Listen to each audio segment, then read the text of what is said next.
At one point, we were living in DC. We had this place in Singletree as a second home. And we came out here, and Chris and I woke up in the morning, and I literally looked at Chris and I said, you know, for the first time in months, I feel truly relaxed. This is great.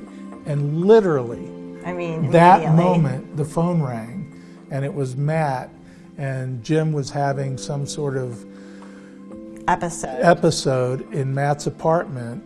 And he was threatening to beat up Matt's roommate, and he put a hole in the wall, and I mean, it was insanity. And so I said, Matt, you need to call the police. And he goes, Dad, I can't call the police on my brother. And I said, Matt, I'm your father, and I want you to call the police on my son, because that's what we have to do. Pete and I have 4 children. We have twin boys, Matt and Jim. We have 2 daughters. Claire is 36 and Abby just turned 35, and she's the youngest and only one married to Tyler. They just had our first grandchild last June. So she's the greatest grandchild in the world. Yes. All 4 kids, they're super smart kids. The boys, Jim went to Duke undergrad and Matt went to Vanderbilt. And Jim went to law school at the University of Denver and got an MBA and a JD and graduated #1 in his law school class.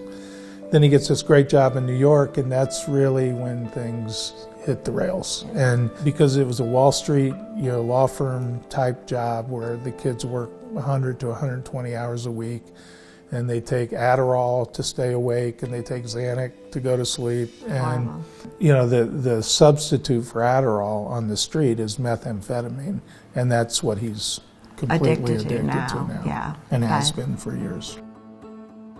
Over the past 10 years, Jim has been admitted to rehab 8 times, and we've done 10 either hard or soft interventions on him.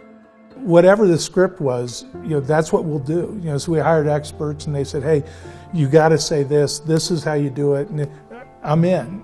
We would fly all over the world to save Jim, and did.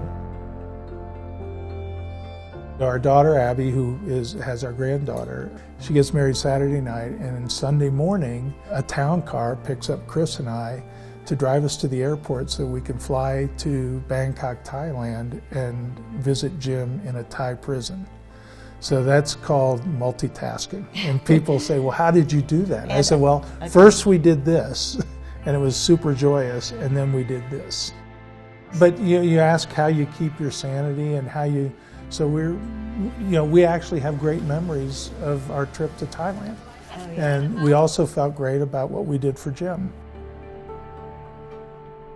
It's a struggle though, because also by doing things sometimes we're probably just been enabling, right? Because most of the times when we've jumped in, it's been a massive, crisis situation. Like one time he was stuck in Hong Kong because he hadn't paid taxes. So should we just left him in Hong Kong and let him figure, sometimes you don't know. But, the bottom line is we kind of, evolved over 10 years. We are, first of all, holding hands. We are together in a really profound way. And, one of the things that we've learned is that no amount of perseverance on our part and no amount of money can save Jim. And it's not that he can't be saved. And it says a lot to the disease. The disease is horrible. If he doesn't want it, he's not going to get, he's not going to become recovered.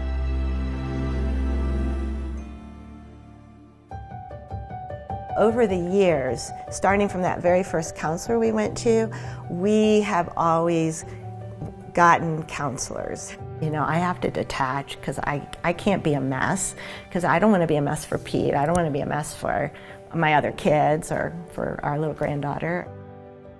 As important as it is to help solve a problem for a loved one or a friend, it's also important for people to understand that you can have your own life.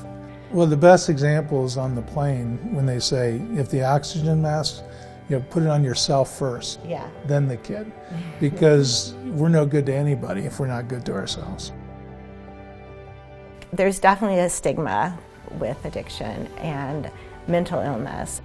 I want to stand on a rooftop and say, my son is a drug addict, because It's so hard to even know where to begin to solve the problem. You know, a mental health or an addiction problem. I mean, I know where Colorado Mountain Medical is if I have a headache, but you know, my son's a drug addict, what do I do? We tell everybody we know about Jim. If we can help anybody in any way, then we want to do that.